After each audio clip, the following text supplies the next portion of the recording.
You are now live. Okay, we are now live and we're back from a short break. So we've heard from Catherine. Commissioner Bolio is here. And Commissioner, are you actually with us? Usually the minute He had to, pardon me, this is Faith. He had to step away for a moment and he promised to be right back. Okay.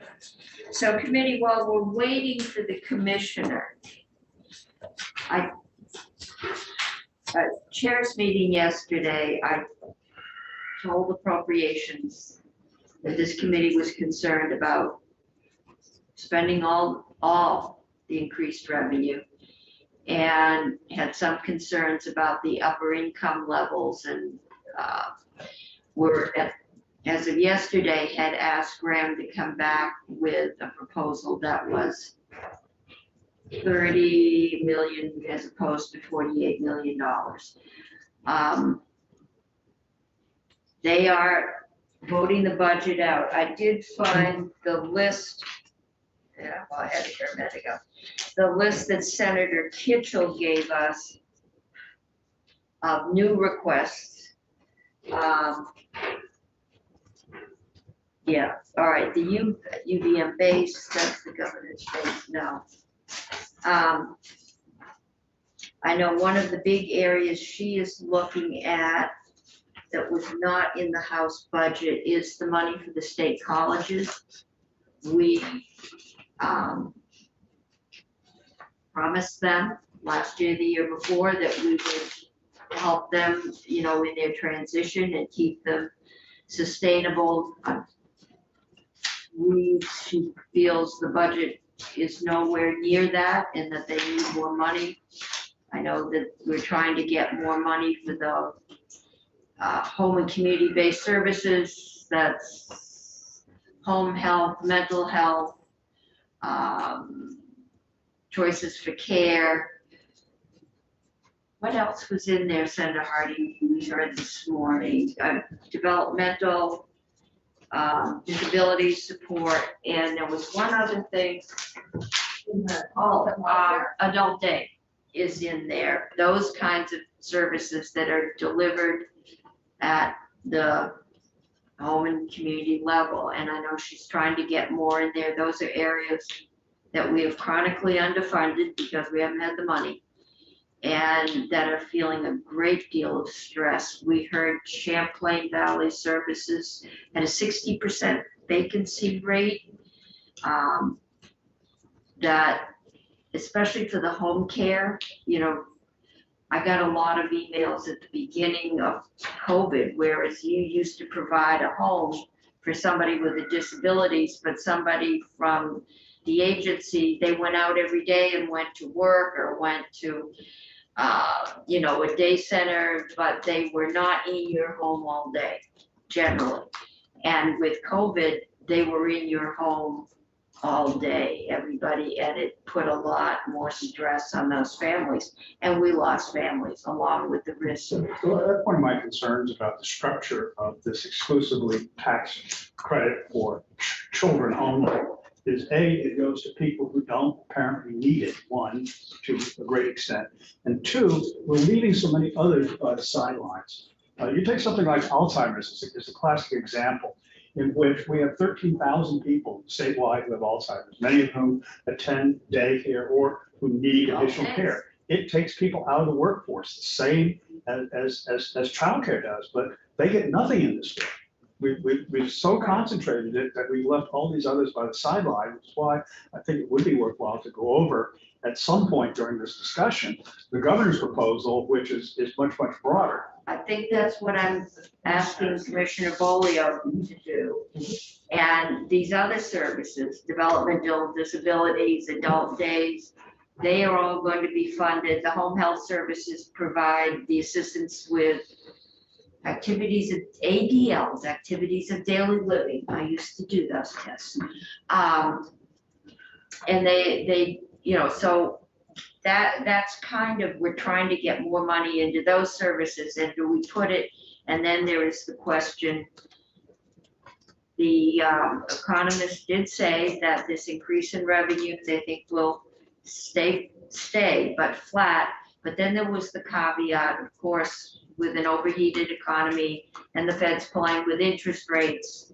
If they don't get it right, we could see a recession. And the question is,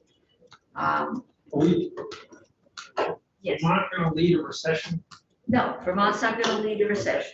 So we're gonna But we participate. might want to have some money so we don't have to cut these essential services. And that's, So we're deciding how much money we're basically giving back in tax credits. But have we established, at least from our standpoint, a number to which we are targeting in terms of how much, just in order to make this budget work, we know we're gonna have to cut. Have we sort of drawn a line at this point? We asked Graham yesterday, and I remember asking a couple times to come back with some proposals looking at a $30 million spend. Mhm. we had And- 8 different color Yeah, ski jump. saw that. Well, that was for the House proposal and other proposals, but they all spent somewhere between 45 and $48 million, It maybe is coming one was back to us. So 49. before we went on our break, we were discussing which of those ski jump lines No, were, what can we? or we were discussing if we were gonna spend less money on the child tax credits, where the less money would come from. And could we finish that, or we gotta go back to that in a few minutes? We weren't yesterday, the committee said they were not comfortable, I think the majority of you, in raising taxes at a time when we had a great deal of money to cover the cost of the $48 million that came as the proposal from the House. And folks came over yesterday and told us that we needed to, in order for them to balance the budget, we needed to get the cost of the child care bill down to 45. 40 would be better, but we also needed to raise the revenue. And we needed the, If we were to get it down to 45, or the numbers that you just suggested, have we discussed how to do that and who? yes, And we have an answer? We know we have, raising taxes. well, I think Graham had some Yeah. scenarios for us that we had asked him for yesterday. That was And it would be one. great to hear from him and also the commissioner. Right, and we had lines yesterday, and that was how to get it down to 45. Well, But that would also, you get it down to 45 by only, now it's silly math here, only giving it to people in the alphabet up to the letter L. yes, you But can. that's not, I don't think anybody goes there. So, I might, but you're in trouble. So, we're in the middle of that discussion, and we're gonna, We Come are, back to it yes, shortly. we Okay. are hearing the whole thing. okay? Yesterday, this committee, everybody was assuming across the hall and here that we were going to want to do the full $48 million tax credit, more or less as presented to us. We went through it and I heard this committee say, why are we raising taxes Correct. to fund a tax cut? Some counterintuitive there. And why? And plus, if we did that, we needed to find a place to put that property transfer tax plus the $6 million in the mutual fund fees in the Madam house. Chair, the only question I've been trying to ask for the last 7 minutes Okay, is, if we're not going to do the child tax credit as it came from the House, and we're going to save money, yes. and do less of a tax credit, Or How something will- else. how will that look? What will it who will get it and who And won't. that's what Graham is going to tell us, but first we have Commissioner He's gonna give Polio. us various options or Yes. what? Okay. Yes, if you let us get to him. First, we've got Commissioner Polio. Well, then let's get to it. Thank you, Senator. Who will have the last word? It was nice yesterday. You were very quiet. I was worried about you. It has been, yesterday, there were questions, as were there other ways to do this more targeted? And we have been working our way through some of the governor's proposals. One that came up yesterday was the child and dependent care tax credit. I think Representative Ansel, I know what happened yesterday. I was Okay. quiet and I listened. we're listening to. What's gonna happen next? He is going to tell us about the governor's proposal, and he's going to tell us, I hope, about any interactions So, between the child tax credit and other tax restrictions, which might hurt people. Is that okay? Thank you. yes. Commissioner, do you dare jump in here? I'm always ready to go, Madam Chair. Okay, tell us what you were going to tell us, despite anything that you may have heard. Sure. Yeah, I think I can hopefully help the committee out a bit. So for the record, Craig Bolio, Tax Commissioner. And I'm going to talk a little about today about the comparison between the governor's tax relief package and H510. To start, I want to be really clear. The governor shares the goal of helping provide tax relief to families with young children. I think we all share that goal. And his tax relief package does just that. But the tax relief package that he put forward also helps families with older children and others that I think this committee is interested in helping on the affordability front. And so before I get into specific elements of the governor's tax relief package, I wanted to just provide some high-level reasons that I think the committee should consider the governor's tax package instead of, or in addition to, though maybe the ship has sailed, for in addition to the child tax credit in H510. You know, the governor's package that he put forward is both progressive and robust, and I think that it helps the types of people that this committee is often interested in helping. And it helps more constituents than the child tax credit in H510. I think the fiscal note for H510 shows about 34,000 Vermont families are estimated to benefit from the child tax credit. And maybe, I think it's about 42,000 total taxpayers when you include the $5,000 expansion for the Social Security exemption. That's about 13% of resident taxpayers in Vermont. The governor's package, on the other hand, is estimated to help at least 83,000 taxpayers. And frankly, we're being conservative there. It's likely more, but I'm recognizing that there are some groups within the governor's tax package that we cannot identify unique taxpayers. So it is at least 83,000. So we're talking double with the governor's tax package of the number of constituents that it helps. That's about 25% of resident taxpayers. The second thing that I think is important to keep in mind is that the child tax credit creates a cliff really when the child turns 7. And if we believe that families will feel the benefit of the credit, I think it's logical to believe that they will feel losing of the credit, right? The governor's tax relief package includes expansion of programs like the earned income tax credit and child independent care credit that cover children all the way up through age 18, even more if they're students. And so in addition to the affordability cliff, I think the committee should maybe consider if ending the child tax credit at 6 is going to create pressure on a future legislature to expand the program as families age out and feel that pain of losing the credit. And does that create future cost and revenue concerns?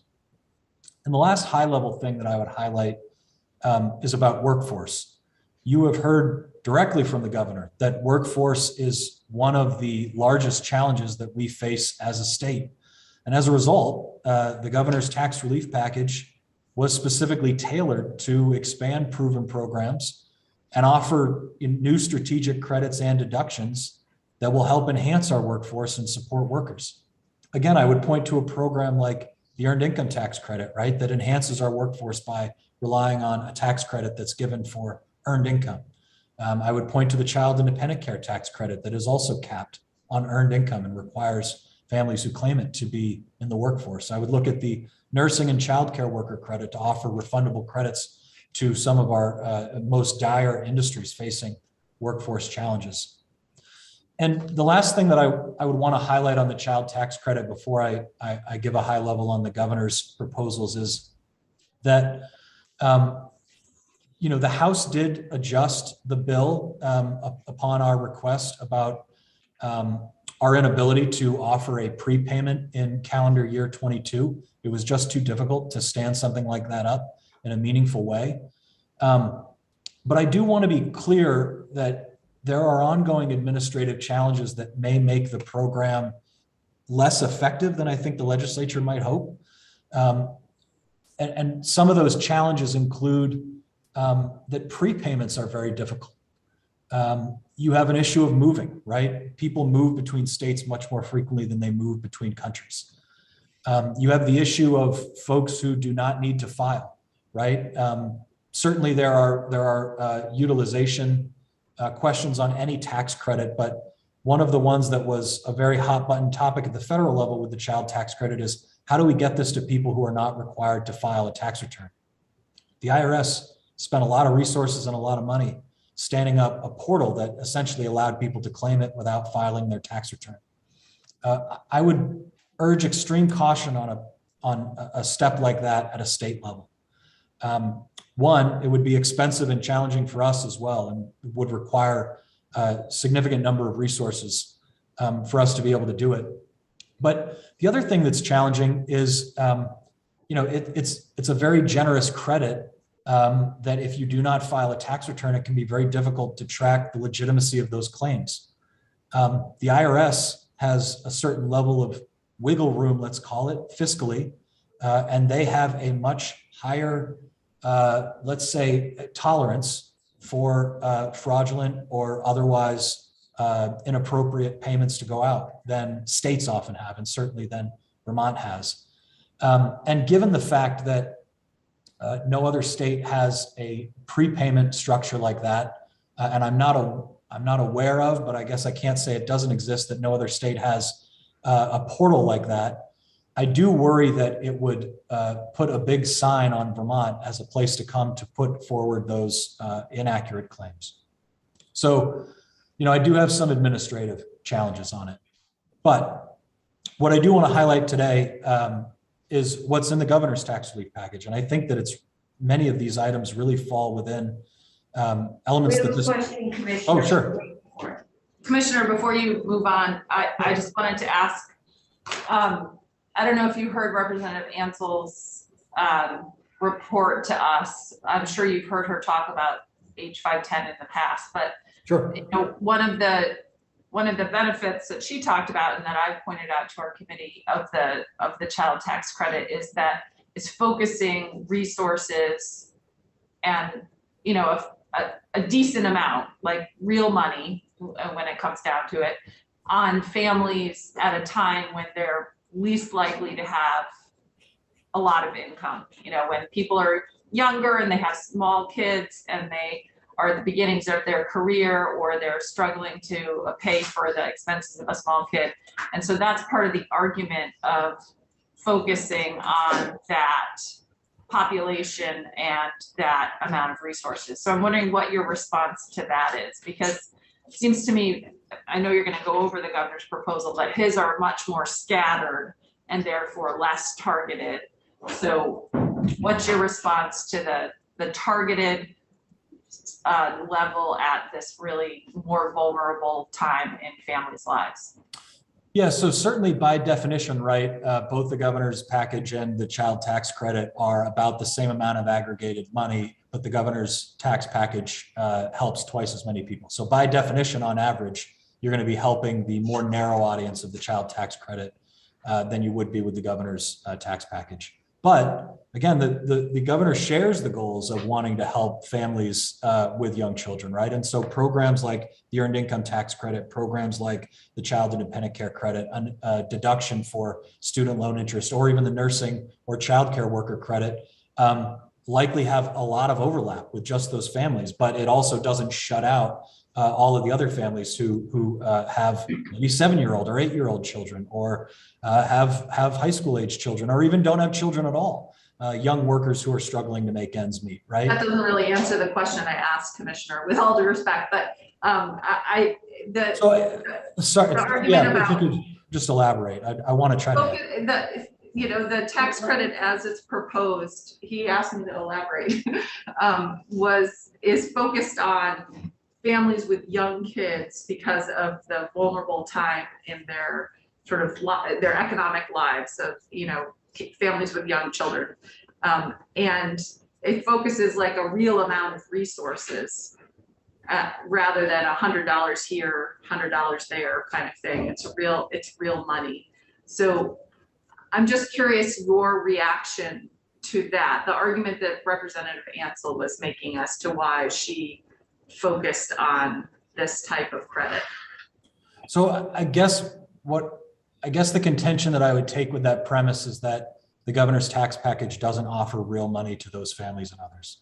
I think the foundational answer would be that the governor believes that those families deserve help with tax relief, but so do others who have older children or who don't have children. And I think maybe at least one point that I would make on the fact that this is also real money, right? That just the EITC proposal alone in the governor's tax package, moving from 36% of the federal credit to 45% of the federal credit, that ups the maximum EITC in Vermont by over $500. And it ups, that's for 2 children. For 3 children, I think it's even more. I think it's probably 600 or 700 that it increases it. That's not to say that everybody's going to get that, right? But this is real money. And just because it's over a number of programs, there is a Venn diagram of those who get helped, and they get helped at different stages of their lives. They might get helped by multiple programs, but it does add up to real money, right? It's $50 million just as the child tax credit is. So I don't think it's accurate to say that it's not real money or it's just $100 here or $100 there. Some taxpayers may feel that, but I think most of the taxpayers who are going to be helped by this are going to have a material impact and feel it and be appreciative of it. Okay, Commissioner, why don't you just go through, we're not going to argue, I think, with witnesses about which is better. I think I'd just like you to go through what the governor is proposing, and then we can sit and discuss amongst ourselves what, which way we want to go. So I think we are interested in EITC, the child dependent care credit. I think we are still interested in ways to help those young families with children or young families, but walk us. Well below the affordability line. Well, right now, we're listening to what the governor is proposing. Oh. Then we can set our line, okay? All right. Happy to walk through it, Madam Chair. For whatever it's worth, I didn't see it as arguing. I think it's just healthy debate. That's what we're here for. Okay. Thank you, Commissioner. We usually don't debate witnesses. I wasn't debating, I was asking him a question and I was trying to clarify my question as he asked me to elaborate. Thank you for your response, Commissioner. Thank you. So I'm happy to walk through what's in the governor's tax package. Yes, please walk through that. Proposal number 1 is an expansion of Vermont's earned income tax credit. So I think this committee knows very well, Vermont offers 36% of the federal credit. It's currently the most generous in New England. I think it might be the 3rd most generous in the entire country. The governor's proposed increasing that to 45% of the federal credit. It's one of the best, most successful anti-poverty programs in the country, right? Helps low and moderate income working families get a tax break based on earned income. This is only for families with earned income, right? That's right. It's for families with earned income. It's generally for families with children as well. You can qualify without children, but the credit scales up significantly if you have 1, 2, or 3 children. This helps about 40,000 taxpayers, and it's currently our largest credit in the tax expenditure report. It's about 27. I think it's actually more than that now, but it's the largest credit that we have. What are the income guidelines on that? Senator McPherson, you have a Isn't current use our biggest tax credit program? Oh, sure, that may be the case, yeah. That's property tax. Yeah, on income tax. I appreciate that clarification. Okay, but what are the income? What's So the cap? income thresholds are it's about 50,000. Usually it's a little less than that if you have one kid, and it's a little more than that if you have 3 kids. But it's about 50,000 is the income cap. Okay, so that's the cap. Yeah, and so that would actually tie us as the most generous earned income tax credit in the country with California for fully refundable. Some states have a higher percentage, but they don't make it fully refundable. Okay, The second proposal in the governor's tax relief package is a drastic expansion of the child independent care credit. So today, Vermont actually has 2 versions of this credit. One is a 24% non-refundable credit, and one is a 50% refundable credit, but that is only for folks who are under 30,000 of income or 40,000 for married filing joint filers. And that is a very limited audience. That's about 150 taxpayers a year, I believe. So the governor's proposal would expand this for all taxpayers to 65% of the federal credit and make it fully refundable. This is one of the credits that has been scaled back federally. It had been expanded in ARPA, and they did not expand that post ARPA. So by expanding it at the state level, you may be able to help offset some of the pain that families who are paying for childcare expenses are going to feel. The credit, you must have earned income, you must have qualifying childcare expenses.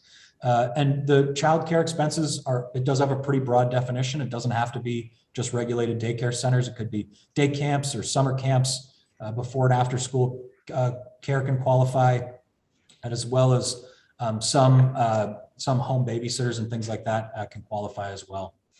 And it's a credit that's based on a percentage of qualifying expenses. So depending on your income, it's between 20 and 35% of qualifying expenses.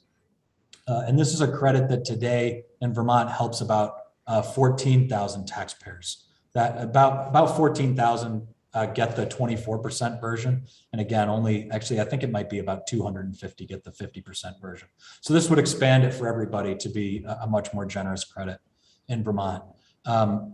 Many states have this. Oh, I'm sorry, Senator. I'm sorry, Commissioner. I thought you were going to move on. I'm sorry.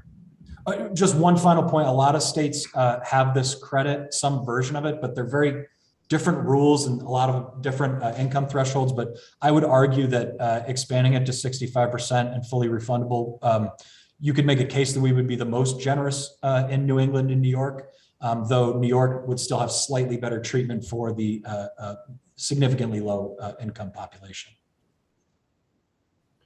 I'm just curious what the price tag was on that part of the proposal. So we modeled the EITC and the child independent care credit together, Senator.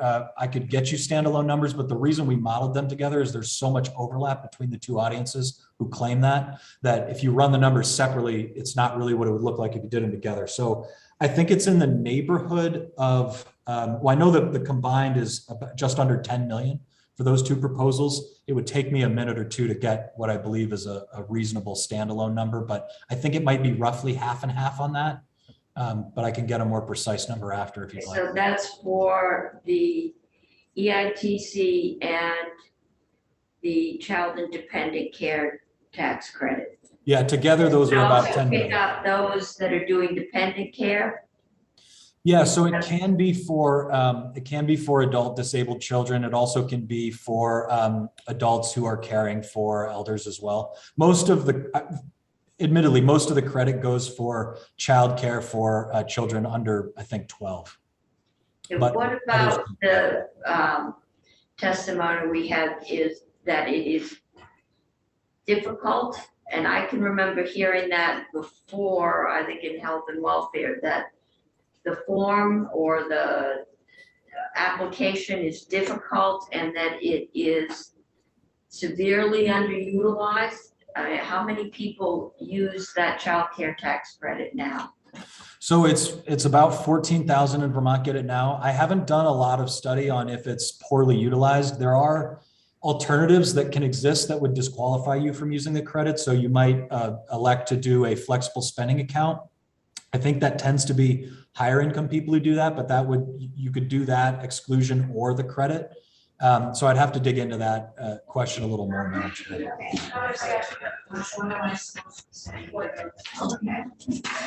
All right. So. Can you just repeat the combination that you answered Senator Pearson's question?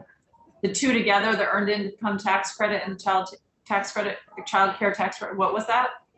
So yeah, the earned income tax credit and child and dependent care credit, those two programs together, the consensus estimate is 9.59 million. Okay, thank you. Sure.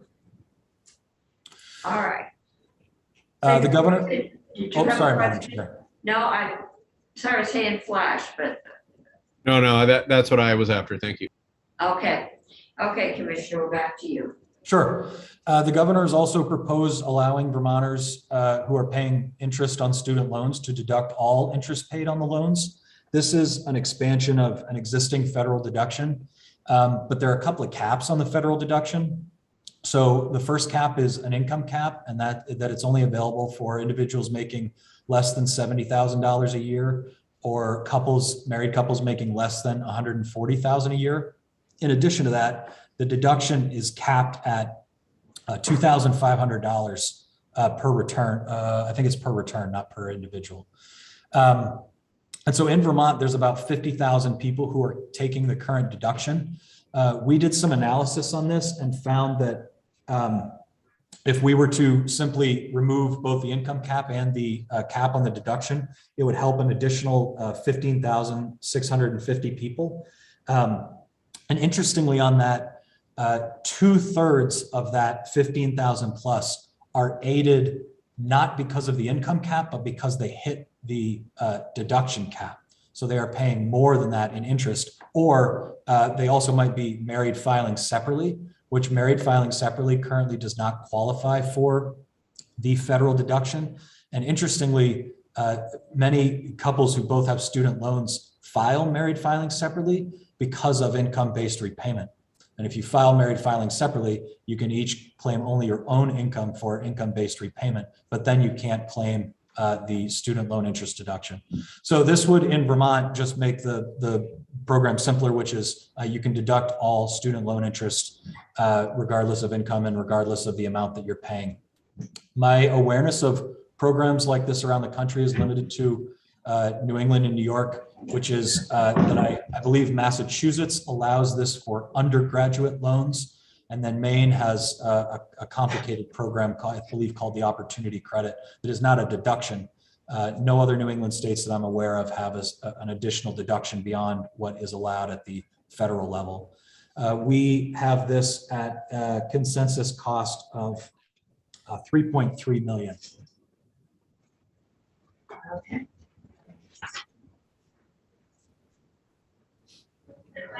Okay, Keep going, Madam Chair. keep going. Okay. Next one that the governor has in his tax relief package is to increase the income thresholds for the Vermont Social Security income tax exemption by 30,000. Yeah, okay, that's right. We've got, so. To 30,000, okay, I think we've got that, and we've also got one from Ways and Means of the House. What's your estimate on that? So our estimate on that is the consensus estimate on that is 14 million. And I think what you're referencing, Madam Chair, is H510 has an increase of $5,000 in it. The governor's proposal is 30,000. Yes. Yeah, the existing exemption starts to phase out at $45,000 of income for single taxpayers and 60,000 for joint, which are still pretty modest amounts of income. And I believe it's below the median income for retirees. And most states don't tax Social Security at all. I think only 13 states do. So what's interesting about this proposal to me as we were doing research is even with the $30,000 increase, Vermont would still have the least generous treatment in all of New England and New York. Most of New England doesn't tax Social Security at all. And then I think Rhode Island and maybe Connecticut have partial exemptions, but they would still be more generous than Vermont, even if we enacted a $30,000 increase. So it's quite a modest proposal, and would really help, I think, affordabilities and affordability issues for seniors on a fixed income. Okay, and but with our aging population, this would also be a growing cost, is what I've heard about Social Security. Yeah, it could be. We have I don't know if JFO modeled the out years. What we had as the consensus for fiscal year 23 was 14 million. And that would help 26,000 people. Also, I apologize for not mentioning this before. I have submitted a table with all of these numbers on it, and I believe it's on the. okay, well, I'm gonna. Do you have a table with the total consensus cost to each of these? That's what I was looking for. That's right, Senator. Yeah, so whoops, I'm sorry. Say that again. I didn't see it on our website. Did you submit that? I did. I submitted it late, which I apologize for it, but Okay. it is on there now. But yeah, so Okay. the numbers on there, and I want to be really clear, the numbers on there are the costs are consensus with JFO. The numbers of taxpayers impacted, I believe, are I don't believe they're consensus. I don't think they're in dispute with JFO, but I don't believe we'd ask them to weigh in on that. So the taxpayers impacted is a tax estimate. The cost of each program listed on there is consensus. I'm looking at that. It just has the total cost. So what I'm looking at, Senator, is governor's recommended tax relief package impact analysis. Sorry, let me pull up the committee site and see if I. Is it the various? It's the third document under my name for today.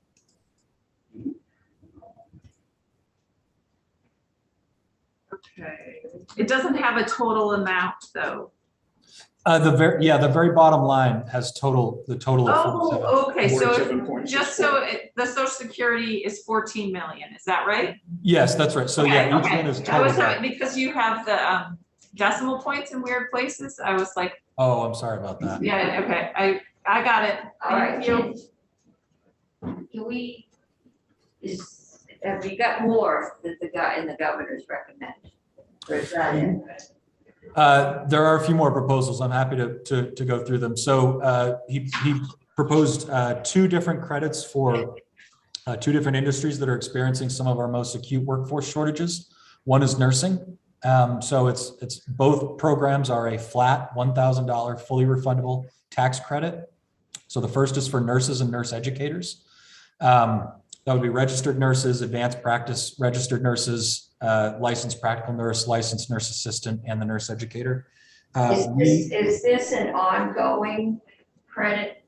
Yes, so it would be as long as you live and work in Vermont and you are employed by a Vermont healthcare provider. So one of the questions that we had gotten is, how do we know that traveling nurses would not qualify for this? My understanding is that traveling nurses are not paid directly by a Vermont healthcare provider. They're paid by the traveling nurse company, and so they would not qualify for this. Yeah, this would be ongoing. As long as you are a Vermont resident who is working at a Vermont healthcare facility, you would continue to qualify for the credit. So if we succeed in attracting the nurses we need, this would also be a growing cost, right? Yeah, I would see that as a success, though, to be able to. I'm dealing in money. Sure. Yeah, and so that the consensus estimate on that is 12 million a year. And then additionally, the governor had proposed that same credit structure for those who are all childcare workers providing private pre-K or childcare services within the regulated system. That was estimated at 5.5 million. And that was really to try to address the dichotomy that childcare is both very expensive, but also those who are providing those services are not always particularly well compensated. And so this was to help supplement the income for that. Interestingly, there is some precedent for the childcare worker income tax credit around the country. I'm aware of 3 states that have one, Louisiana, Nebraska, and I think maybe Colorado. And they are in this range. So I think Louisiana is 1,500 minimum. I think Nebraska is 500 to 1,500. I'm not aware of I apologize for losing the third state. I'm not aware of what that one's providing. And a lot of, succeeded in attracting nurses? So my understanding is Louisiana is very happy with their program. They also used it to help entice licensure because as you got more advanced licenses, the amount of the credit increased. And so I believe that they have seen it as very successful. Yeah. Was it Louisiana one that had a lot of military retirees? I don't know that off the cuff, Madam Chair. I'd have to look into that. I'm remembering the chart, but I thought they were. Okay, And then I think the last one, which I know the committee has talked about, but the governor is still very passionate about exempting all military retirement income from taxation and survivors benefits. Recognizing this committee had passed a limited version of that exclusion, the governor had put forward the full exclusion as he always does. And we had, actually not we, the consensus estimate on that was, I believe, $3.25 million for both the survivors benefits and military retirement pay. this committee has dealt with that, so I think we are today looking at more family and child oriented. Family can be much broader than just children. Can also include students, but committee. Yes, so Senator Pearson, you have a question. No, I don't have a question. I thought you were turning to us too. Well, I have some was gonna ideas, go to Madam Chair. Graham.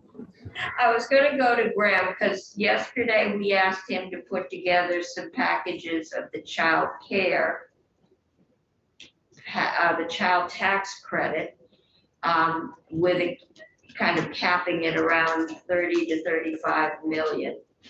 To see if we could get it down to a number where we wouldn't have to raise revenue. And I think this is the number. And Grant, if we can get the total cost down to 30 or 35, that, or 30 I assume would be best. That would meet the needs of appropriations to cover their additional requests and we wouldn't have to raise any revenue to do it. Is that still my understanding? Is it correct? You're in the right direction. For the record, Graham Campbell from the Joint Fiscal Office.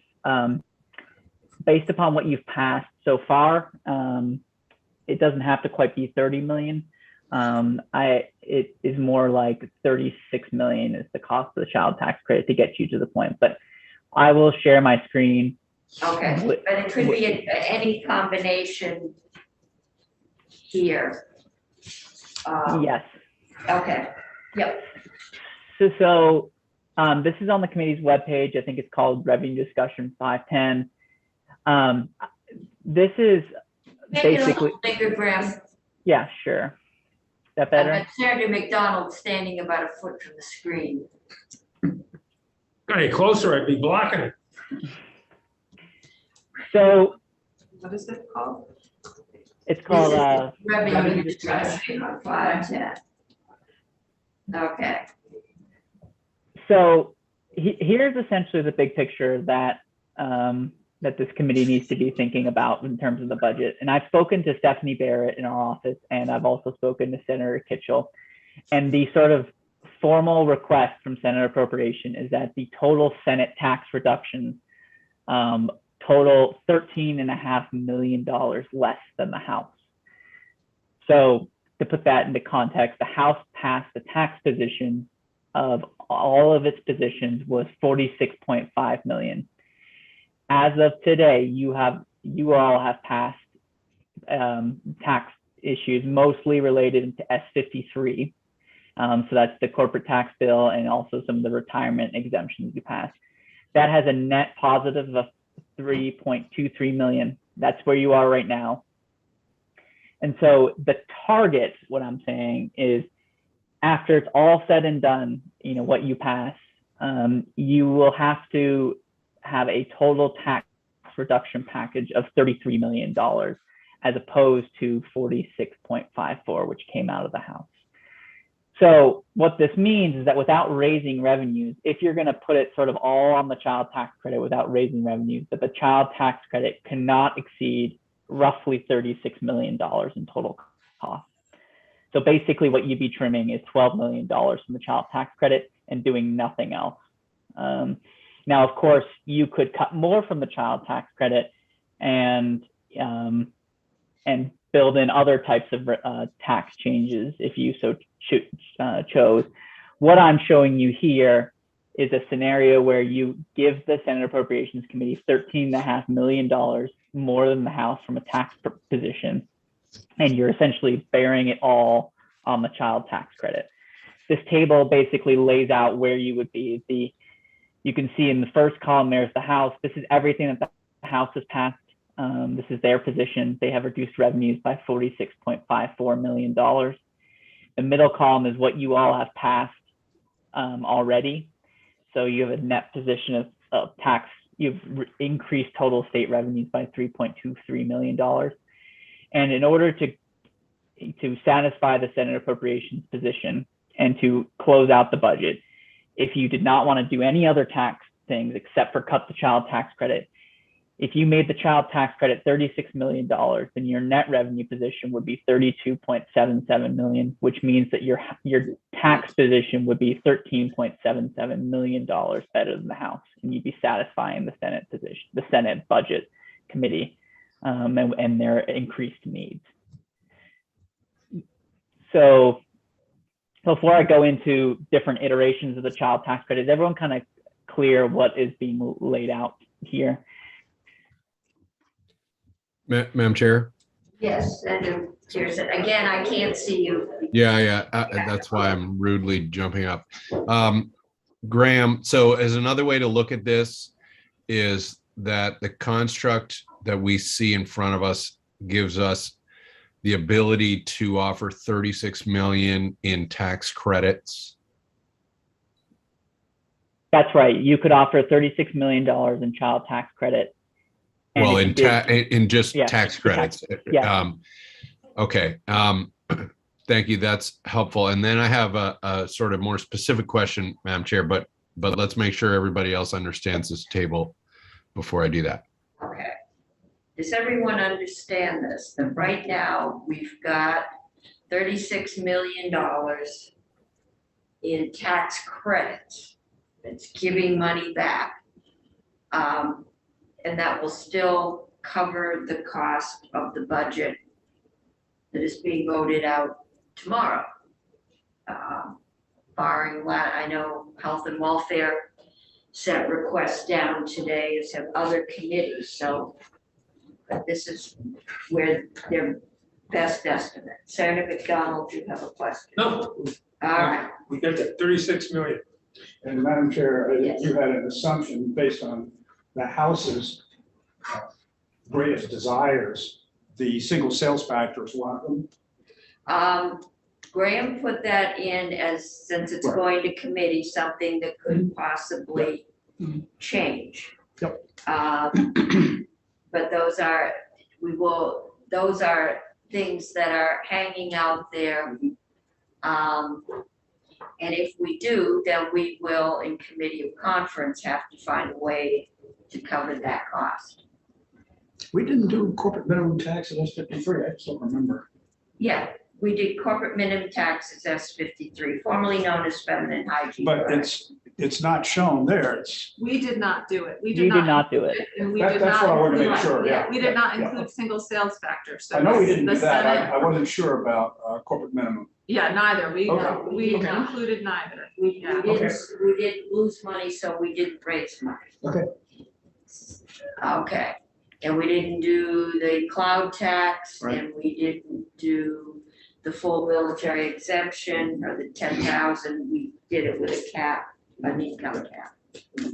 So, Madam Yes. Chair, there's a question, how might we craft the child tax credit within the 36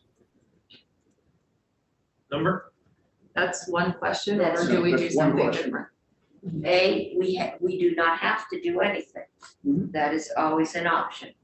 B, if we are going to do a child tax, whatever we do, be it child tax credit, child independent care, student loans, forgiveness or interest, EITC, it has to come under that $36 million cap. Or we have to raise, Or, but I it'd have to be think another action. we would have to raise some money. Okay, Madam Chair, could I jump in with my question now? yes, Because there's another little thing, I think it's only $250,000, Graham, but the mobile home tax credit, and I can't believe I'm bringing this back up, but this committee, I believe, has passed it twice. And we've not been thinking about it lately because it had been because it recently traveled in the big housing bill. But I believe that got pulled out in Senate approps. And since we've passed it twice, I'd be interested in making sure we know about it and not sort of having that drop out just because of our confusion. Are you able to verify that for us? Yeah, I will look into that. I apologize for not following up your email earlier. But so I can't speak to the mobile homes manufacturing tax credit. I know that the downtown tax credit my discussions with Stephanie Baer, that there's a path forward to accommodate that through the spending process for the next 2 years, I believe. And so that was stripped out of I think it was H-159 or 226 at one point. And the plan that I've been told that is going to be accommodated for in the budget with one-time funds available. So Yeah, but that's totally different. Yeah, the manufactured housing. Mobile home tax. Yes. It was in 437. I think it still is in 437, but it was put into 159. It was in one of economic development's mega bills. I will follow up with Okay. where that is sitting right now. I was under the impression it was gonna be accommodated, but I have no idea where I got that. So, okay, so we are, it's a manufacturing home. It is manufactured homes? It's those things that normally come on wheels, not prefabs. I think they were called trailers, then mobile homes. I think now they're being called manufactured homes, Like double wides? like double wides, Okay. not, Okay, thank you. not stick built. Yeah, that's. All right. And Um, it's an upgrade, a tax credit to upgrading them to more efficient, better insulated buildings. Okay. so Here we go. So I guess one last note on that manufactured housing credit is you can see this bottom line number 13.77 if you do a $36 million tax credit of sorts. You would have space to accommodate $250,000 and still satisfy the Senate position. So, you know, for all intents and purposes, I think $36 million is still the number that you all should be shooting for. And even if that manufactured housing credit gets put back in, there's space for it here. Thank you, Graham. Part of my question is to make sure somebody's putting it back in because we have passed it twice. So that's partly why I'm asking. Okay.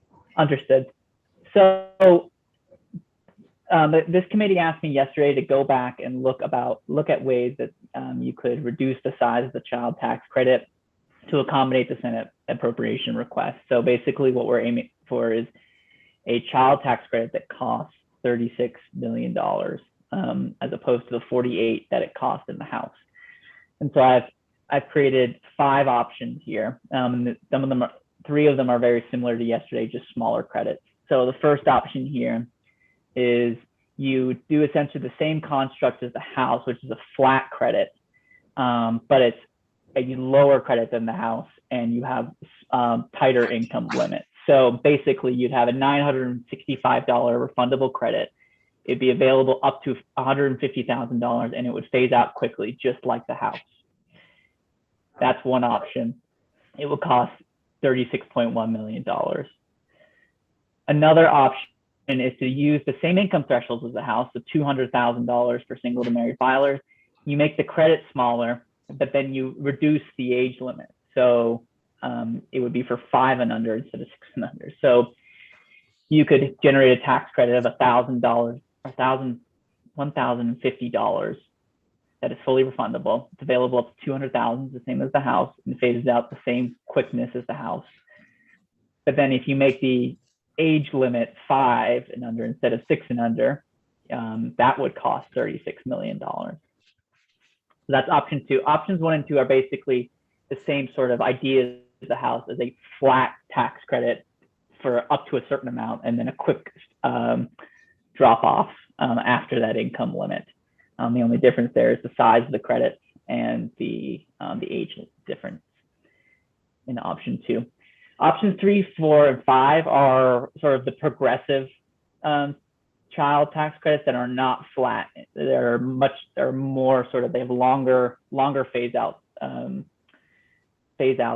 for middle and upper income taxpayers. So option 3 is you would have a big credit at lower incomes, and then it phases out over a long period of time. So you would have a $1,045 refundable credit for taxpayers below $225,000 in AGI, but then phases out every $50 for every $10,000 in income after that. And I'll show you a chart that basically shows where that cutoff is. But that would also cost $36.1 million. Then you can go with another option is to make the big credit big for more people, up to a more middle income group. So you would have a $1,135 refundable credit for taxpayers below 50,000 AGIs. So you bump the sort of income level higher, but in order to make that, the numbers still work, it phases out quicker. So it phases out $75 for every 10,000 income after that $50 threshold. And then option 5 is the even bigger credit for lower incomes, and then a really quick phase out.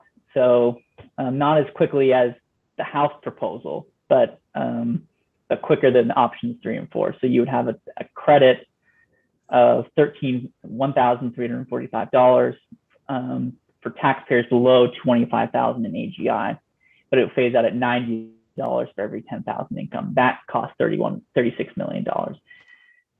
So this is what those look like in terms of phase outs. So option 1 is the dark blue line here. That is more or less the option of the house, where you create a $965 credit that phases out quickly after $150,000 in adjusted gross income. The option 2 is the orange line. So you can, sorry, I should go back. Option 1, you can see that the tax credit basically goes away after, I just want to double check my math, double check the numbers. I'm not misspeaking because it's hard to know exactly on the chart. But option 1, you're basically done out of credit by $170,000. Option 2, recall, is the 1,000. It's the same construct as the house. It's $1,000 and $1,050 refundable credit. It's available to the same income levels of the house, and then phases out at the same level, the speed as the house. So, but the only difference is that the credit would be available to ages 5 and under instead of 6 and under. So that's the orange line. It basically replicates the house passed green line, except the credit is smaller. And what's not being shown on this chart is that the orange line is for children 5 and under. Option 3 is the $1,145 refundable credit for anyone above $25,000 in AGI. So we have the gray line there. So you're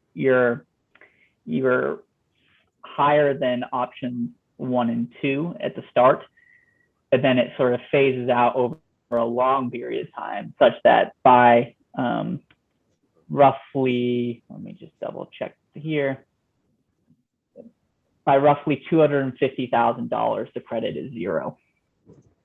So you get a lot of credit at the lower end, and then it phases out slowly until basically people with young children, all the way up to about $250,000 would be receiving some credit.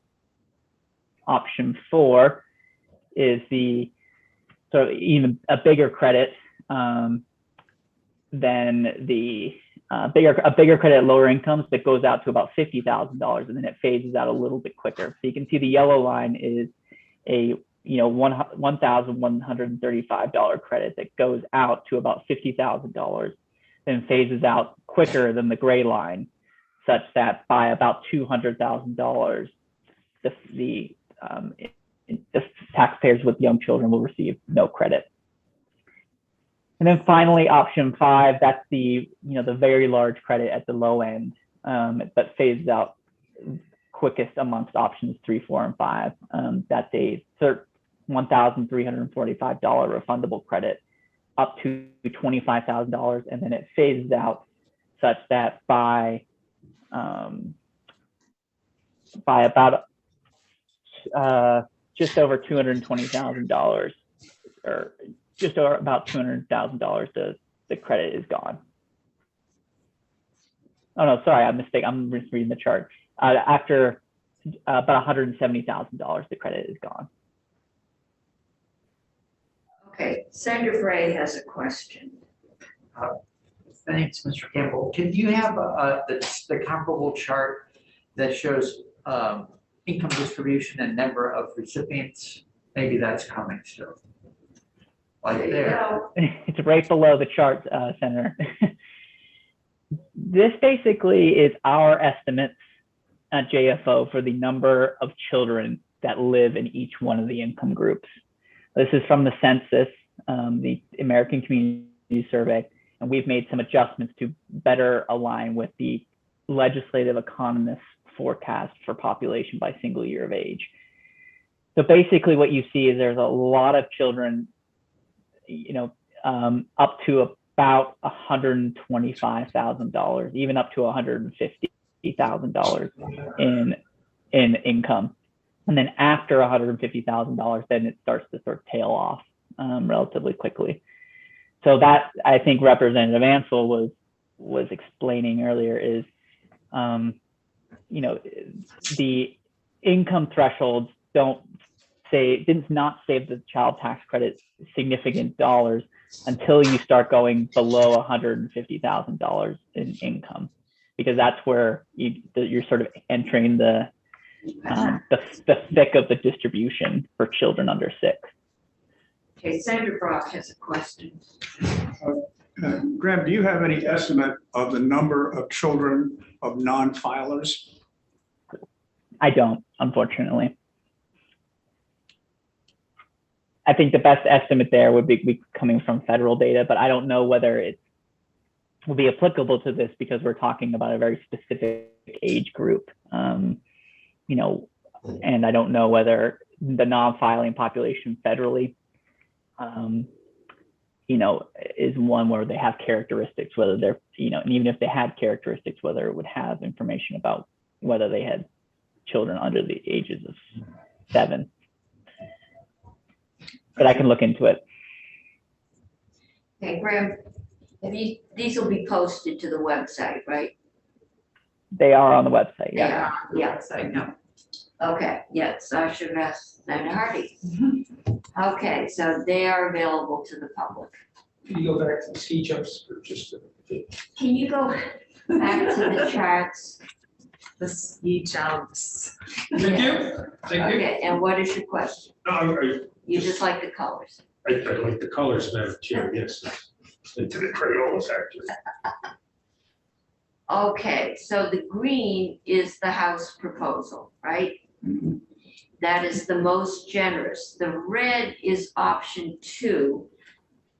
And if I get out of here, I can't talk too fast. Option 2 is $1,050 it's the same income limits as the house, but the way you save money is first, your credit's less than the house, but second, your credit only goes to children under the ages of 6, so it's 5 and under instead of 6 and under. It was 5. All right, so we cut out kids is the way we basically reduced that. That's right. We lowered the amount. And then option 1 was where we lowered the amount below 1,000, which at some point, it's not going to make enough difference to make it worth doing. The highest one, that's option 5. So it gives the most, but drops off rapidly. I'm inclined to look at 4 because that keeps it up to 50,000, which is moderate, but that's where people are working and really struggling with the cost of childcare, and then it drops down as the income increases. And it's a higher level, but hits fewer families with 1. So Senator Gray, you. Yeah, so other than the, like the house version, the area under all these curves is the same, right? The total dollars is the same. So yes, that's right. So that's a good way of putting it. Yeah, the area of these under them, and it's not quite like a calculus integral thing because we're not talking about dollars spent as a whole. But yes, they all raise the same. They all cost the same amount of money except for the house. Okay. Committee. Thoughts? Right. Senator Pearson? Graham, how many kids do you pull out if you are in the scenario where we only go up to age 5? If you go only up to age 5, how many kids do you pull out? 1 second here. You're pulling out about 7,000 kids. Okay, thank you. I'm just trying to make my own spreadsheet to come up with a few ideas, so I appreciate that. What about 8? I got Senator Gray next.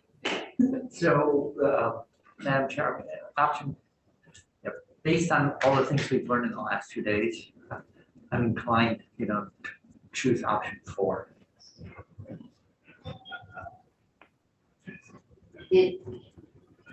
Because it stays at that level all the way to about 60K, which is close to median income, and then it starts to decline. So at least for everyone at median income and below, it's full support. It's full support. Drop off. Okay. Senator Hardy, did you have a? Well, I'm trying to look at this, the table that the commissioner gave us and see about a combination of options. And I think Senator Pearson is trying to do that too. Maybe Senator Brock is trying to do that too. I was thinking that there are options for the child tax credit. I want to be able to both. I like the ability to get a meaningful tax credit to families with young children. I really, really do. So there's a way to maintain that and also spread it out a little bit. So into these other things, and I'm thinking like the EITC and the dependent care credit, the student loan deduction, and particularly the child care worker credit. We're doing a lot for nurses in the workforce bill, I think, although we haven't gone through that fully, but those are the ones I'm trying to come up with, see if we can come up with sort of a combined package. So I'm wondering, Graham, do you have numbers if we did it just age 3? Like, you know, up to preschoolers essentially? Have you run any of those numbers? Like the sloped, the nice progressive slope, but only up to age 3? No, I haven't. What I can tell you, so it just depends upon what model you're talking about. Particularly the income limits do matter here. But I would say the general rule of thumb is that if you move down by age, every year you're losing somewhere between 6,000 and 8,000 kids. So 6,000? 6 to 8. 6 to 8. Oh, okay. 6 to 8,000 kids. So depending upon the size of your credit, you know, and where or whether there's a phase out, you know, the cost you're saving could be, you know, if it's a direct, if you're doing a linear sort of credit like the house where it's flat, there's no progressive phase out, then it's, you know, basically straight math. But if you're doing like a progressive phase out, it's much more difficult to project what the cost difference will be there. Right. I like the progressive phase out. I mean, I think that's what Senator Bray was also suggesting too, that you had said the yellow line. Yes. Because it starts at pretty high benefit, whatever, 1150, something like that. Right. But trying to get that combination of some of these other items and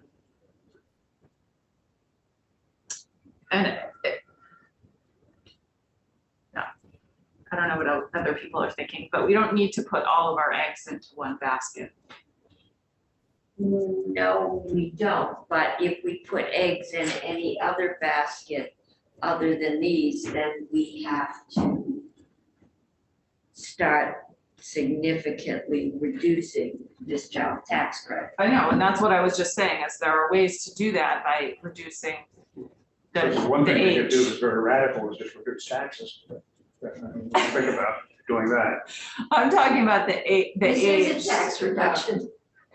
I mean, presumably Tax credit.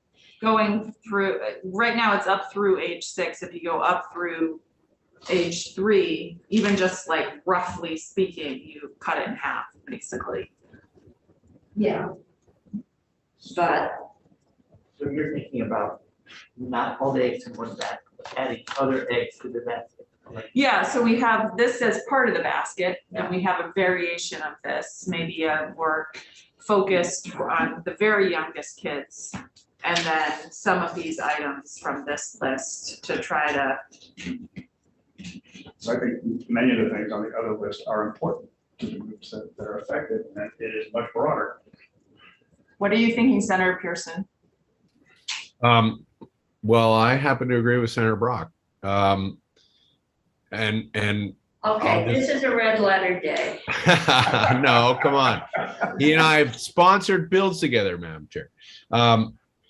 If it were me, I'd love to look at the childcare credit, the student loan credit, although I would not go all the way because there's a bunch of those people over 200 grand of income. So you could save a bit of money there. The nursing credit, although I'm intrigued to hear about what Senator Hardy said, but this is workforce that we need, who, by the way, will have kids later. Childcare and the childcare worker credit, that costs us about 25 million. And then a significantly pared back child tax credit, but still trying to give people very at the bottom end of this income spectrum $1,000, tapering off until 75,000. And if you, by my crude calculation, only go up through age 5, you could do that in about a $14 or $15 million. So we would get to our balance that way. And you know, that's just me brainstorming while I'm listening. So I'd be glad to work with others and pull together a little package that a few of us would find interesting. But I think To me, the opportunity, I mean, look, the child tax credit is impossible to argue against. It's great policy, and these are families that need it. However, we also have a workforce crisis. We have a deeply aging population, and we have a childcare crisis, and we have a nursing crisis. So pick your crises. And young people are crushed with student debt. So I do agree that I agree. We should sprinkle it around, but we should not sprinkle it around in a way that nobody notices. So to me, that's where I'd like to see us thread the needle and have some ideas, but they're crude and off the cuff at this point. That's why also when you make something progressive as a scenario 4 there, when you get to the point of providing somebody who earns $200,000 a refundable tax credit valued at $50, that doesn't make a lot of sense to me. In other words, the progressiveness needs to be much, much sharper if you go to scenario 4 or any of the others. A sharp progressive, I like it, Randy. Well, I mean, because again, I think you reach a point of diminishing returns. Yeah, absolutely. More at up to the median income, and then you can drop it faster. And if you lower it to 5, so maybe you could do option 4 and leave out and drop the age to 5 and under, which is basically preschool, theoretically in school. I'm not sure how you work it out when a kid turns 6 in. They skip a grade. Yeah, well, they do skip a grade. It's not grades, it's age, but children change ages at various times during the year. So I assume it's gonna be like your housing value. It's at a certain date, probably April, I don't know, July or January, probably January, the child is that age. But the only concern I have with that one, you're gonna go home tonight, Senator, you are home. We are giving a tax incentive to nurses and childcare workers. But we also need mental health workers, we need substance abuse workers. We are picking and choosing amongst the workforce, which could change. And so, we need teachers. I mean, I'm surprised the NEA hasn't come through the door. They are coming tomorrow. They're coming tomorrow. Well, we could lower taxes, That's what this does, Senator. Oh. This is, Yes. very selectively. it is. Well, I mean, you reach a point that if you look at some of that line, say in scenario 4, there's going to be some taxpayers going to cost them more in accounting fees to file for the tax credit than the amount of money they're going to get back. It's not 5. Which seems to be the issue with the child tax credit. I've heard more than once that nobody applies because it's very difficult when you do a cost benefit for what you get. Maybe if we up the amount, it'll be worth it. Beyond that, I'm particularly concerned about the non-filing piece because that is, you might as well put a steel knee sign on this bill for the non-filer unless there's a degree of control. I can think of the way to put controls in place. The only way that you're concerned is you don't want to put controls in place that are both so administratively difficult now. I mean, the simple way to do it is to have the form that's filled out, put the kid's school name and school on it and route it through the school for approval, or at least as a way to check that they are in fact real people. Because otherwise, I think you're going to have a significant amount of fraud here. I thought there was, and we will have Abby go through this, that you would have to file something. Yeah. And I know I asked that and I was told you'll have to file something. And I'm pretty sure the tax department can check. They know how to do that. Senator Gray. So compared to option, for Senator Rock's point, and plus it goes all the way up to 200, which still seems like a high number. It's 3 times plus median income. So making that a steeper curve, a steeper slope coming down. I don't know what figure, maybe closer to 150. We saw some, the figures on how many people takes a spurt up at, the steps get bigger at 150. And that would save some money if you're looking for money to be able to distribute into other programs. But I'm glad that we have a slope rather than a cliff, because otherwise it creates all sorts of awkward situations. Yeah, the red line is 5-year-olds, right? So if we drop the yellow to the 5 level and perhaps don't slope it out as far, I'll leave it, because right now you want to get this down, did you say 13, Senator Pearson, Senator Hardy? Subtracting out. Well, so the concept I had stopped.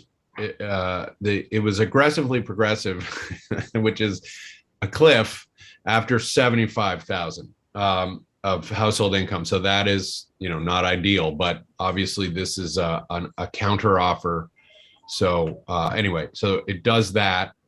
It tiers the benefits: $1,000, 850, 700, and then 0, and assumes only up to 5-year-olds. And that costs, by my crude calculation, if 5-year-olds are about 20%, if 6-year-olds are about 20% of the universe, which is what Graham told us, that costs 14.6 million, very roughly, and allows you a lot of room to look at some of the other choices. Okay, Graham, can you do this? I think I have some general guidelines for what the committee's looking for, and I'll connect with Senator Pearson too. Graham, can you also look at the just 3-year-olds? Because I think we could, 3 and under, because we could concentrate it more and get a higher amount for those families if we just look at 3-year-olds. And then maybe the committee could talk about this list and which ones we want to focus on this list, because Senator Pearson and I sort of mentioned some, but. Well, why would you cut it 3? Kids aren't going to be off in school at 4, right? Well, thinking that 3 and under is like once you get to 3, you're in preschool. There's got to be some cutoff.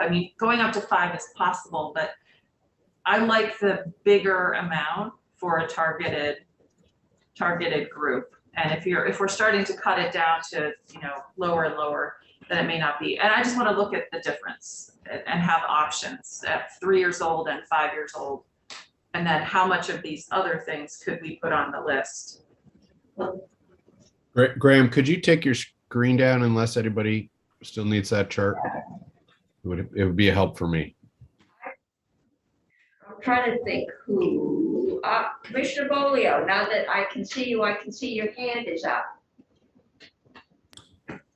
Thanks, Madam Chair. Sorry to jump in on from the sideline here. I just wanted to respond briefly to a comment Senator Brock made a few moments ago, and it was what I was trying to speak to with some of my concerns on the administrative side of the child tax credit, and maybe said inarticulately before. But my strong urging would be, if the committee is interested in moving forward with the child tax credit, that we do require it to come on a tax return. Which I acknowledge could create some inconvenience for somebody who otherwise doesn't have a reason to file one. But it is a substantial challenge for us to stand up a portal like that and manage it, and I think be able to ensure that we are accurately assessing the true filings from the ones that may be improper payments. And one of the real challenges here is that we don't have the ability to rely on federal structure like we do with a lot of other credits, right? Like the EITC or CDCC, because the federal child tax credit goes up to age 18, whereas this one would be, I know you guys are discussing different ages, but certainly would not be the full scale of that. So that was something that I stressed in the House. is that I would strongly recommend that it does require a tax filing. There will be a big overlap with people who are getting federal EITC and other things that will already entice them to file. But I would urge that. So appreciate you letting me weigh in on that. Okay, Senator Brock. Just a question for Commissioner Bolio, for the potential fraudster who wants to file a income tax return in order to gain the credit, and they have no income tax returns filed before, they don't file a federal tax return. Do you feel comfortable that you have controls to be able to address those kinds of situations? And any better than if they were filed in some other way? Yeah, yes. I think the crux of your question is, do I feel more comfortable with our ability to police fraudulent tax returns? And yes, we have many controls. I would be cautious how publicly I speak about them, but certainly somebody filing that we have not seen a filing for before that comes without a federal tax return and tries to claim a credit like this would send off a lot of red flags in our system and would warrant further scrutiny. And I have the utmost confidence would not be paid out. Senator Gray. Yeah, I think I'm just following up on Senator Brock's question, really looking maybe for more reassurance. Because we went through a difficult time with unemployment, an insurance claim that I mean, some of it was the overwhelming number, but there was also, it seemed like it was a system that was somewhat vulnerable to fraud, maybe more vulnerable to fraud than anyone would have hoped. So My 2 weeks in an Alaskan fishery did not qualify me. I got a rejection. so it sounds like your system is entirely separate, independent, and you have enough controls in it that you're satisfied. Yeah, I think what we're talking about now would be just regular income tax fraud, right? Again, I would highlight that I would have concerns with some kind of portal that's separate from Vermont income tax filings, but to speak generally about our ability to catch fraud on Vermont personal income taxes, I'm very confident in that. We have extensive amounts of data. We have a very robust software system, and we have very talented staff that have many years in this realm of sussing out these kind of fraudulent returns. So I don't have many concerns as long as it is tied to a Vermont personal income tax return, and it can go through our normal fraud checks and our normal processes and our normal staff reviews. When there's a fraudulent return, is there any prosecution or fine that follows from that? There are penalties in law for there's a fraudulent I don't know exactly as it's described, but we can assess up to 100% of the tax liability for fraud. The challenge that you have here, right, is often these are not Vermonters that are committing this, right? It's often outside of the state or perhaps even outside the country. And so I will say that my division does not have a criminal branch. We do occasionally make referrals to the Attorney General's office. And there are some limited number of cases that they have taken up. But again, prosecution can be quite difficult because of the jurisdictions. So often what we're doing is simply stopping the payment and setting up processes to ensure that similar schemes in the future will also get stopped. Thank you. Sure. Okay, Senator Peterson. Well, I'd just point out in terms of the unemployment issue, that was a national dynamic, right? Every state in the country had that $600 bonus per week through the federal program. So the motivation of bad actors was widespread. What we're talking about is obviously a tiny universe. So just in terms of the appeal, also would be just a tiny fraction, I should think. Yeah, and I'm not sure you directed a question to me, Senator, but to just elaborate on that as well. It was also a volume issue, right? That the systems were significantly overloaded. So this, again, if we require a filing to get the credit, you might see some non-filers start to come forward and file, but I'm not expecting it to lead to a huge increase in the number of tax returns. So again, we would be dealing with our normal volumes on that through tax filings, and I have confidence that we can handle that. Okay, committee. We're going to ask Graham to come back with an even more reduced version. I'm hearing a payment up to, for 5 and under, which is under school age, coming up, I think, to as close to the median income as we can get. And then dropping sharply, probably, and I would feel better if we could drop it, like, take it to 60 and then drop it to 100, you know, so it would, somewhere around 100,000. And then we want to look at, it sounds like the child care tax credit and Child independent. child and dependent tax credit. And I don't know who's over there now. I know there have been trouble with the lack of filers in that. But I also know, and I think Rilla Murphy, who was there, but we have, new, probably 5 years now that COVID. Somebody in charge of childcare over at DCF, have them come over because we were getting a new computer system. And we had to do that before we could do anything about child care payments and increase it. There was a whole plan that came in from the administration for increasing the CCFAP. And we had to get a new computer system to do it. So I want to find out if we have in fact gotten that computer system, if it's up and running, and if there has been any change in the in the number of applications. I also want to make sure that if we target it down at these levels, are we also, what happens to the CCFAP payments? Are we, you know, giving with one hand and taking away? So we'll see if we can get someone over, but I need, so right now we will be staying under 36,000, right? 35,000. Welcome to Million. application. What? Voice over off. It's spooky around here, Senator.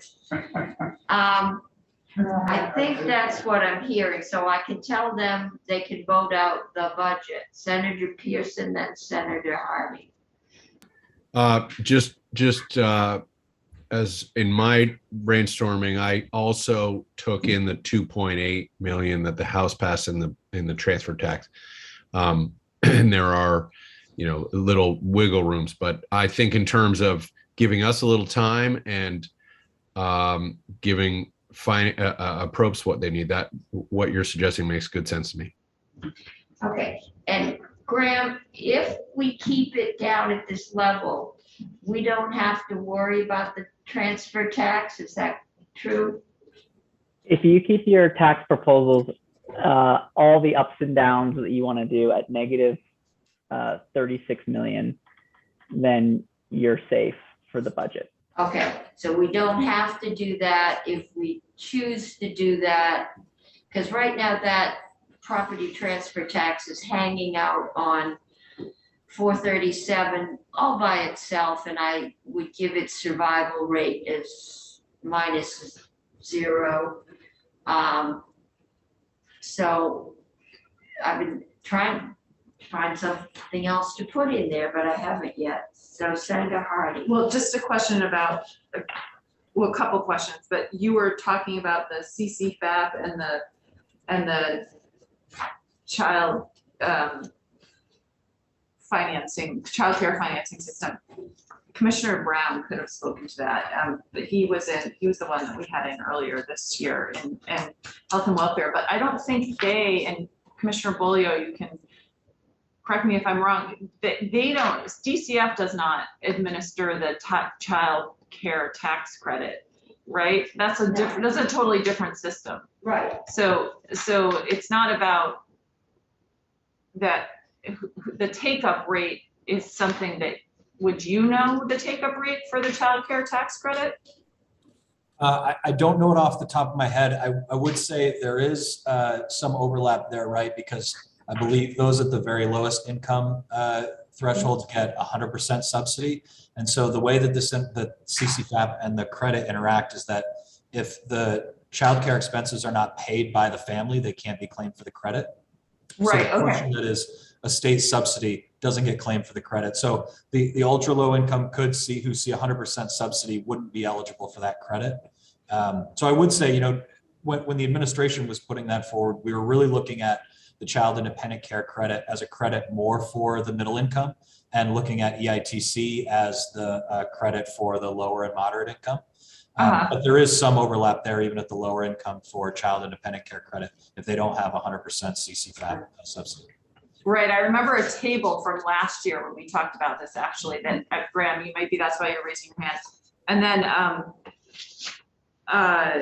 just so you guys, I had mentioned the nursing thing earlier, and Senator Pearson asked, I just ran down to health and welfare to get the bill, and I think it's about $11 million that we're putting into like nursing training and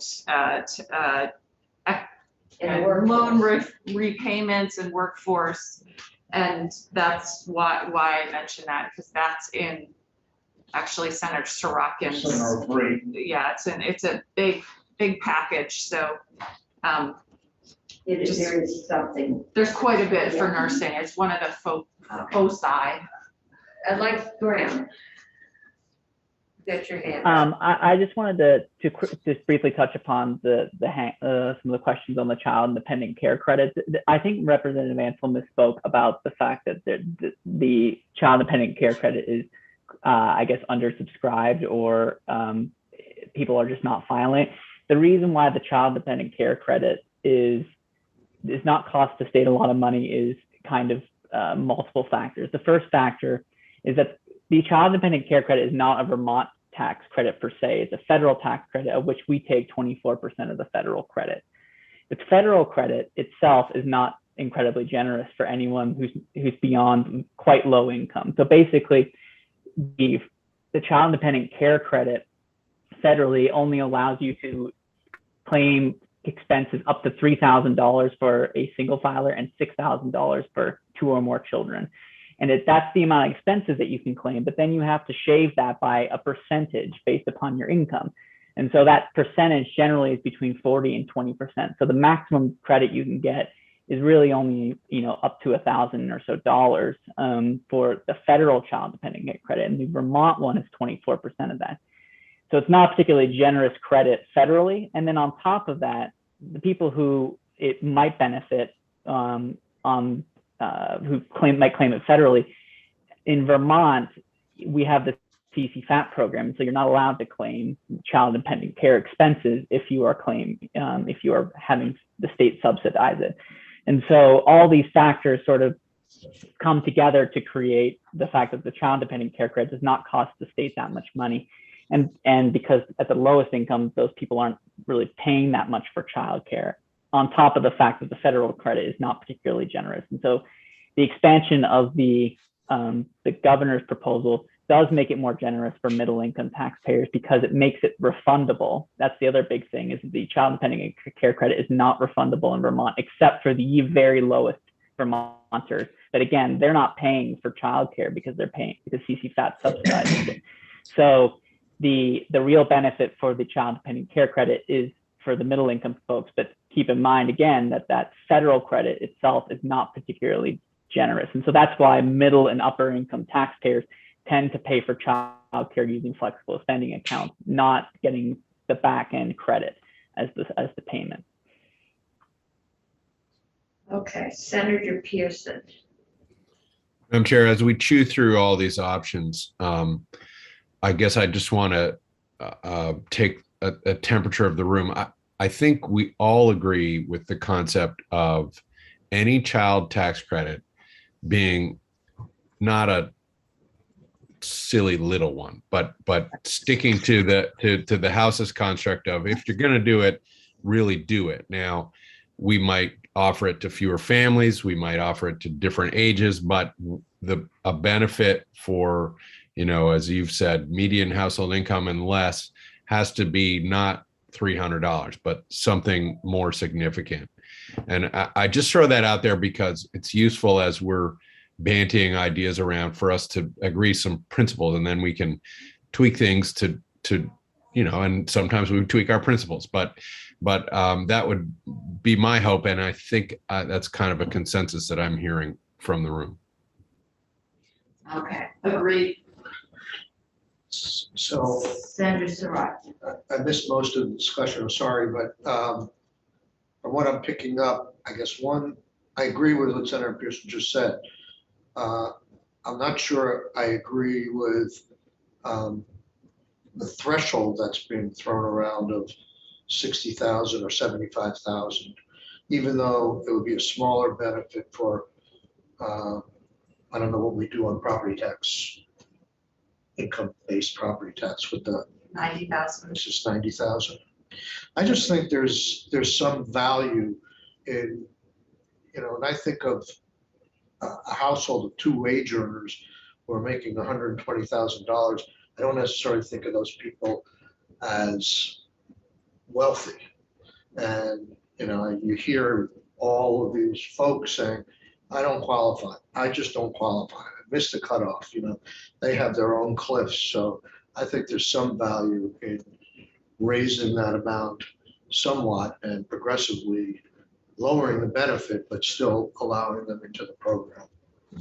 Just my thought on what I'm hearing. I think that's the decision we've got to make. And as long as we're committed to stay within that 35 million, I think that gives approach what they need. Is that right, Greg? So long as all your anything you decide here does not reduce revenues by more than $36 million, you are fine.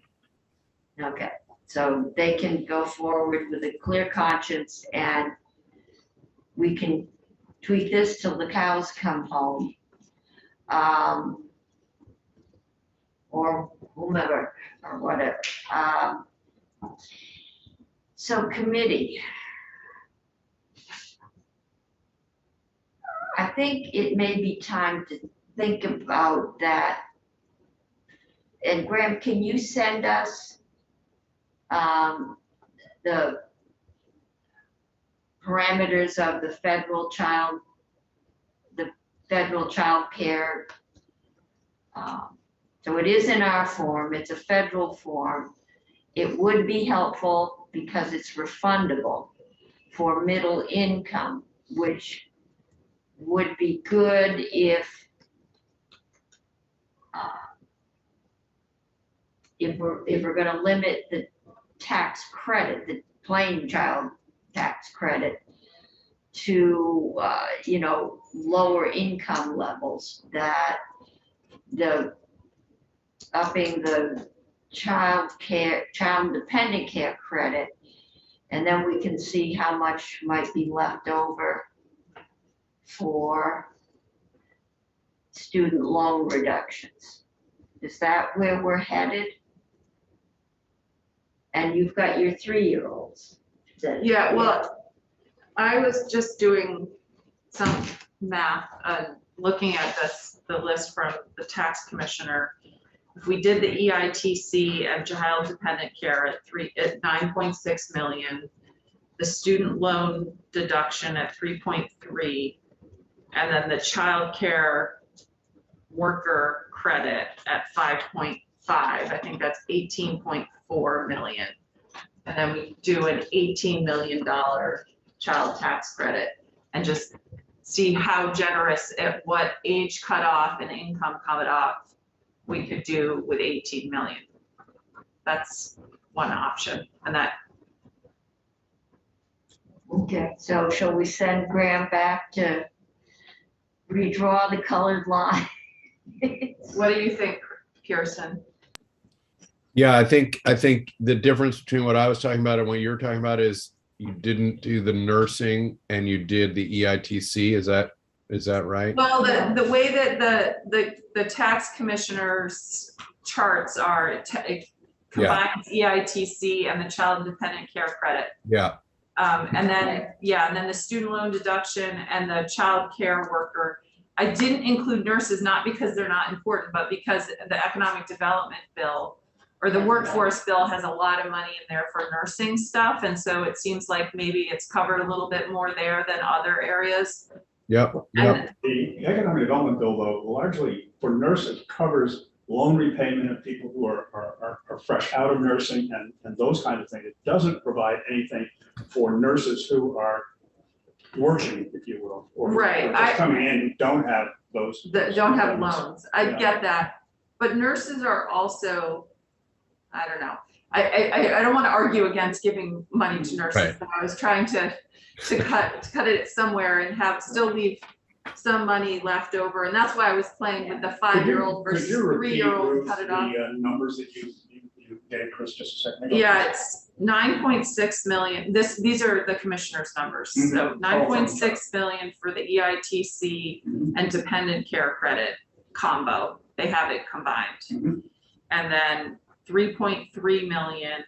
And this we could play with a little bit because this goes up to 200. These all go up to 200,000. So we could do different. Well, and that one goes over 200. So it's. Yeah, so we be could earning- cut off a little bit off of this, but it's, the total is 3.3 million if we did as they proposed for the student loan interest deduction.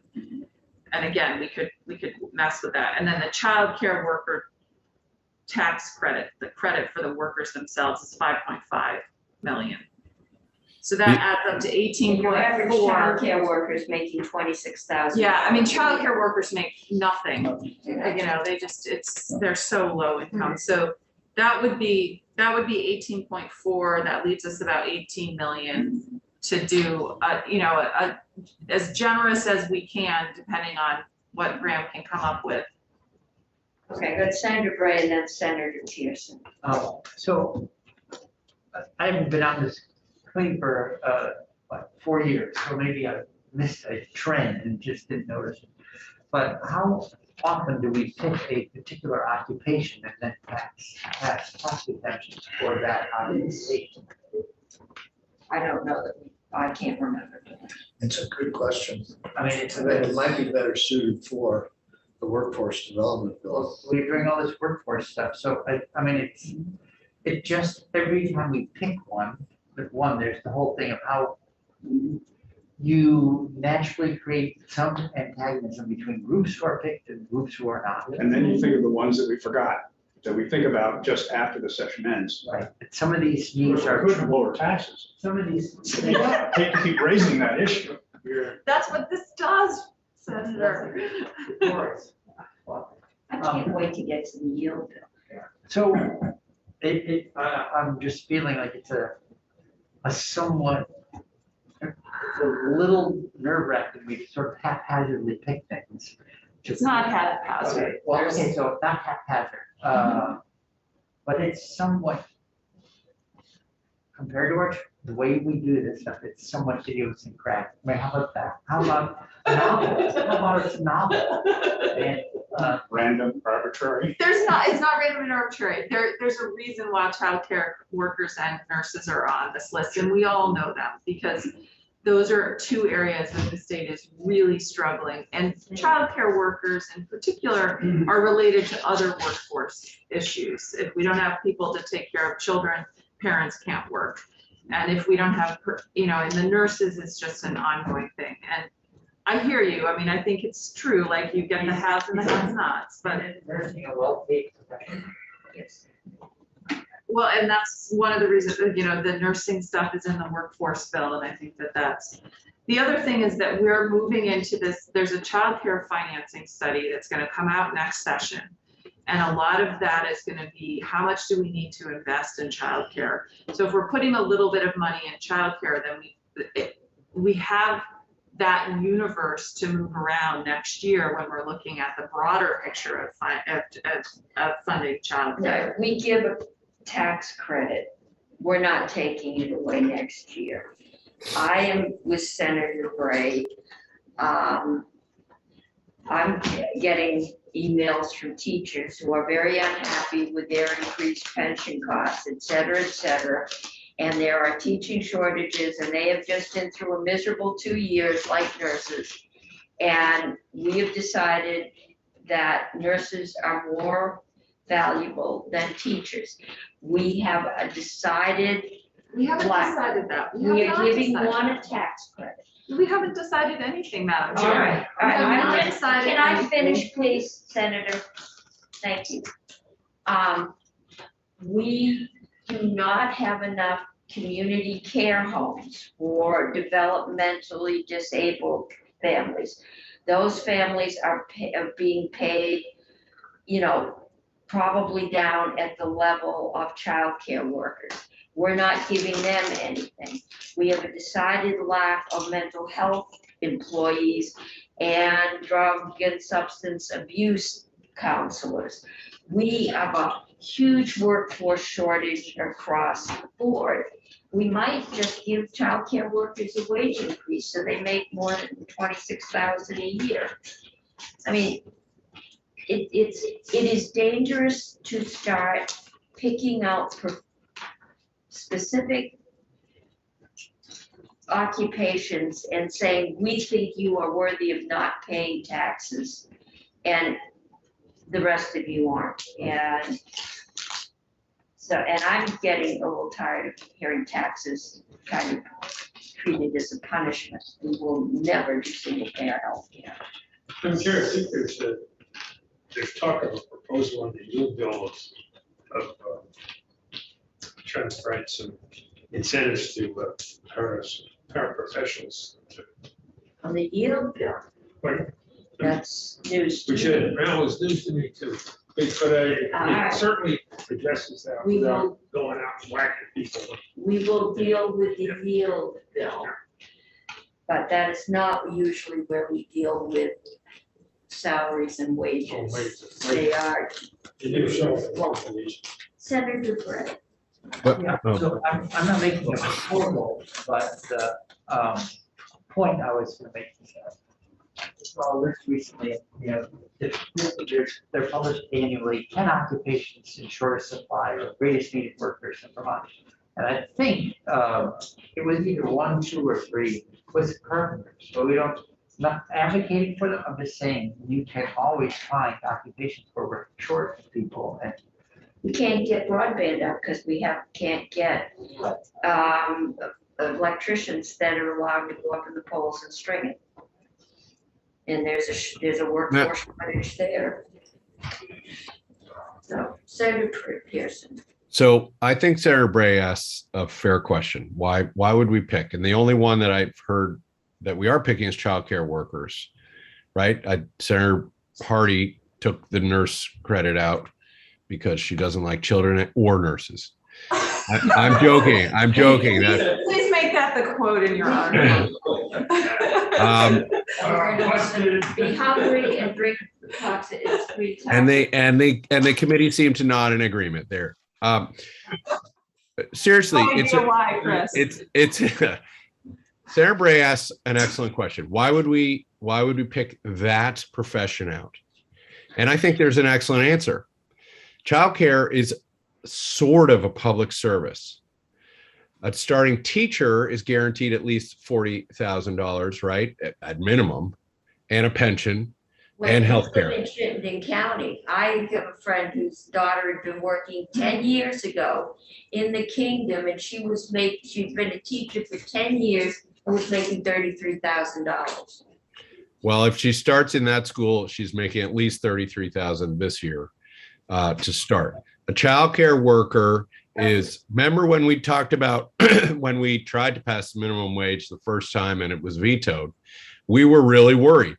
Oh my God, this will have a huge cost for childcare providers because those workers taking care of 1-year-olds, 2-year-olds, 3-year-olds, 4-year-olds, 5-year-olds are not even earning $15 an hour. Now, when you go to kindergarten, they're earning at least, I would argue, $40,000 a year and healthcare and pension.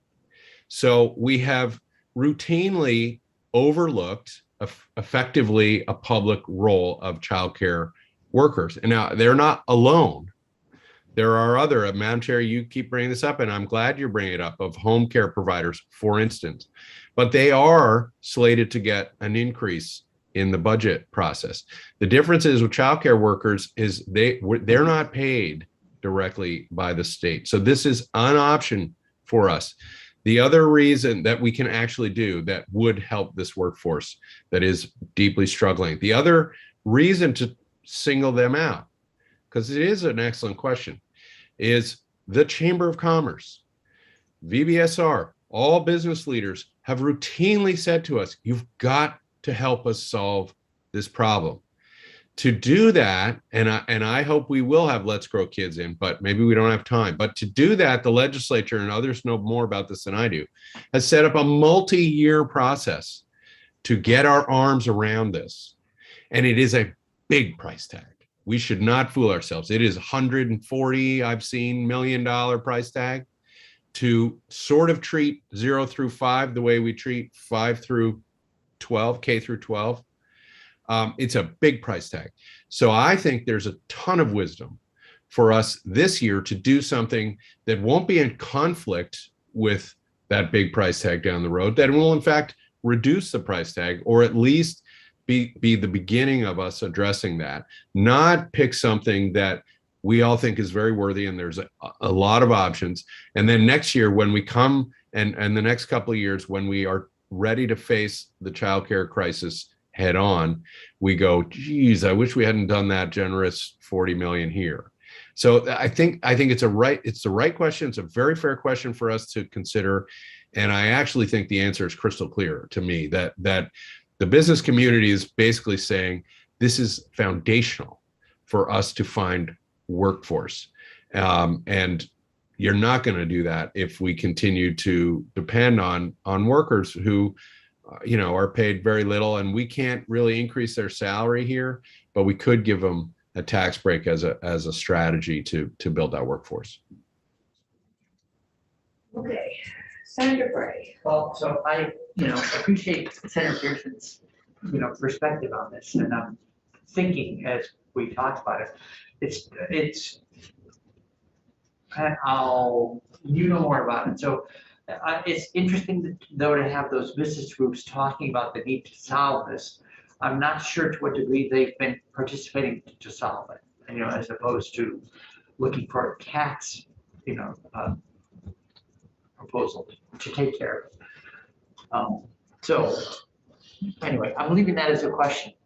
Like we want to talk about a partnership or something like that, or that we just say, as as you are maybe suggesting, that all education from birth through 16 is one continuum that ought to be treated as a continuum, not discrete segments. It should be, but as Senator Pearson said, it's a huge price tag. And we're going to have, the business community is very concerned. And I've said to them whenever we've talked that we are going to have to socialize that cost, which means they're going to have to contribute. Because we can't afford to pick that all up on state tax revenue. So that'll be a way to work it out. Senator Hardy. So Senator, there's been a multi-year process of investing in childcare and early childhood education. And it's been led in large part by Building Bright Futures and Let's Grow Kids, who you see in the building a lot. And there's State Advisory Council, which I sit on, that just this morning, actually, the two Health and Welfare and Human Services Committee heard a report of governance proposals on how to change the governance of early childhood education and care. And next year there will be a financing study released in January about childcare.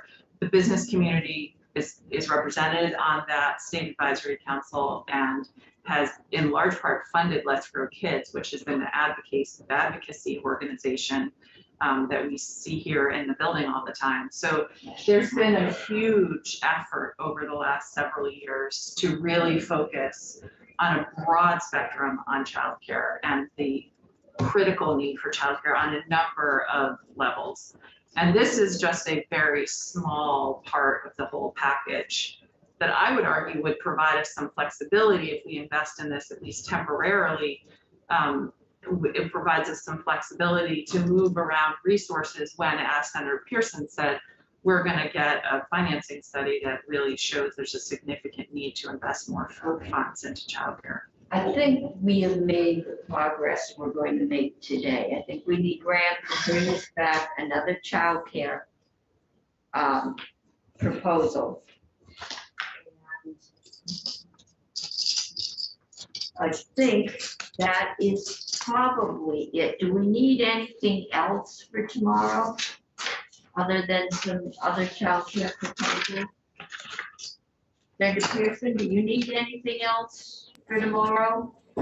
Oh, I need a lot, Madam Chair, but I think I'm good for now. Maybe I'll try to reach Graham offline. Okay, so I think we can go off live stream. And